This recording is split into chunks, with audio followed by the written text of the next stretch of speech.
How's it going tonight, guys? Sladicus here with Coliseum Studios, and tonight we have the basics of running the ball as requested by AggieLand09.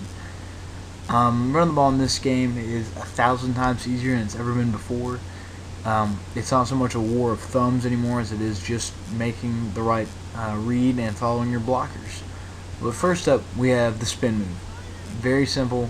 It's an open field move. It takes a little bit more time to accomplish than a juke. It's the B button on the little pad, and you can also use the stick to do it, and you just spin it to the right or left. Now we have the juke. You do it by pressing flat, right or left on the right stick. And now we have the inside run. As I said before, the key is to follow your blockers. Sometimes you'll be able to spring it to the outside and get yards, but I just really try to stay inside with my blockers. It's important to have a back that's decent, has decent acceleration and good power. I wouldn't run this with a spread option, with a spread back, because they're typically scat backs. If you're running this out of the eye, follow your fullback. That's about all I can really tell you. And if you're running out of an ace or a one-back style offense, you want to look for the cutback lane and consistently try to gain yards. As far as the acceleration button goes, once you're in the open field, I'd say use it, or when you get to the second level, because if you do it before then, you tend to actually not get as many yards. I turn auto sprint off until I get to the second level, and then I just run green grass, right? But easy touch. I'd like to end on a touchdown. And now we have the outside run, and this seems to be what a lot of people are struggling with. I've only played about one game online, and the guy could not run outside to save his life. He just couldn't follow the blocks. But, like I said, it's out of the eye again. Follow your fullback. Follow your fullback. I can't say it enough. These are actually designed to be bounced to the outside a little bit more, and they're, the power O plays tend to score a lot from them, I find. Right here, follow the fullback, spun a little bit, didn't really work. This is also where you're going to find your gun plays. The running out of the gun, I really don't do it a lot unless it's a zone read. I like to try to hug my linemen when they're downfield as much as I can. You're also going to get some of these end-around plays to the wide receiver. They're generally not as strong, but they are just as fast. So get on the outside and get as many yards as you can. Try not to get them injured. And that's the end of that clip. Now we have the toss.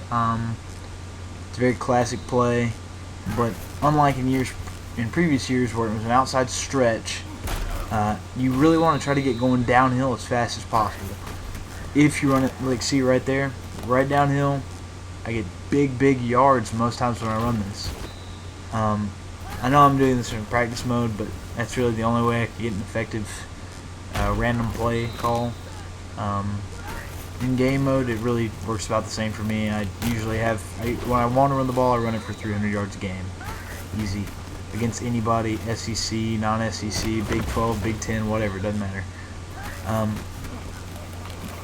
It's the improved offensive line blocking really makes this game what it is. Yeah, there's still some hiccups in it, but for the most part, it's smooth as silk. Now you have the counter series. For the basics of the counter, the running back wants to fake one way and then goes back the other way. This play still I struggle with at times. It's usually a 5-yarder for me, 5 or 6. I've only scored a couple times in real games out of this.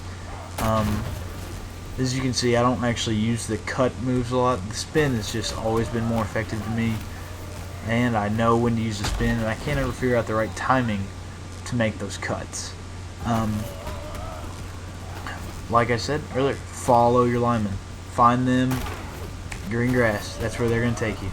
Alright? Follow the backside guard usually on the counter plays when there is one. And if there's not, follow the front side guard. Just get there. And eventually plays open up. If you keep running the ball in this game, by the fourth quarter, you should be ripping off massive runs like that. And this is the last little bit of this series, and it's the draw. The draw has never worked before. Let's be honest. I don't think anybody can really say that the draw has been an effective offensive tool for a user in this game. But the basics to running it are: you want to find the offensive lineman that goes upfield first and follow him. If there's not one, you can try to break it off to the outside, hope the defense isn't blitzing, and you should get good yards. It's relatively easy to rip off big runs. See right there, I bounced it to the outside. But as far as running a draw consistently, that's something I haven't been able to actually accomplish. Why is that? I really can't tell you, but that is the way it is for me. Having said that, I'm just happy that it works this year, and I can finally use it on 3rd and long situations. And I mean, there's an achievement for it, which is pretty cool. I haven't actually gotten it yet because I just run the I a lot, actually all the time. I've only ran like an air raid offense one time. Found it really boring. I mean, it was a lot of fun, but 91 points is a lot, and it kind of takes the fun out of the game. Same as usual. Find your offensive linemen, make your cuts off where they are, not where the defensive men are. But that's my 3rd or 4th request video. I've got a Wildcat video in the works for the people from Operation Sports. That's actually been a pain to get done. But that's about it for tonight, guys. So if you have any requests, email me at thecoliseum@yahoo.com.